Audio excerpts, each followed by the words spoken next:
বাংলাদেশের সঙ্গীত শিল্পীরা শুধু দেশের সংস্কৃতিকেই সমৃদ্ধ করছেন না, বরং আন্তর্জাতিক অঙ্গনেও বাংলা গান ও সংস্কৃতিকে গর্বের সঙ্গে তুলে ধরছেন। আধুনিক গান, লোকসঙ্গীত, নজরুল সঙ্গীত, রবীন্দ্রসঙ্গীত, ব্যান্ড মিউজিক কিংবা ফিউশন, প্রতিটি ধারার শিল্পীরাই নিজস্ব সৃষ্টিশীলতা দিয়ে বিশ্বমঞ্চে বাংলাদেশের পরিচিতি বাড়াচ্ছেন। জনপ্রিয় সঙ্গীত শিল্পী দিলশাদ নাহার কণা ৩ মাস ব্যাপী এক দীর্ঘ সঙ্গীত সফরে যুক্তরাষ্ট্রের ১৬টি শহরে কনসার্ট করবেন। ২৫ জুলাই থেকে শুরু হওয়া এই সঙ্গীত সফরটি আগামী ৩ অক্টোবর পর্যন্ত চলবে।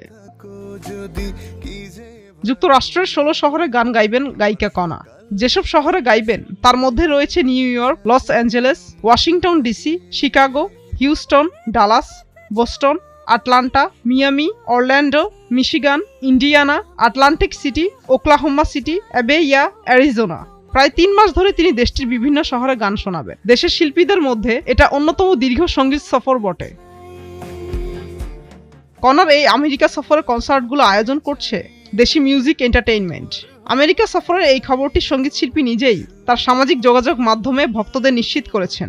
সেখানে কণা লিখেছেন, প্রিয় আমেরিকাবাসী, আমি আসছি তোমাদের শহরে, চলো একসঙ্গে স্মরণীয় কিছু মুহূর্ত উপভোগ করি। এর আগে কণার সর্বশেষ গান প্রকাশ হয়েছে ১১ জুলাই সিএমভির ইউটিউব চ্যানেলে, তোমার হতে চাই গানটি। রবিউল ইসলাম জীবনের কথায় গানটির সুর ও সঙ্গীত করেছেন সজীব দাস। গানে কণার সঙ্গে দ্বৈত গেয়েছেনও সজীব। এটি ব্যবহৃত হয়েছে রাফাত মজুমদার রিঙ্কুর নাটক ভালোবাসার গল্পতেও। মুক্তা আমিন, ভোরের কাগজ।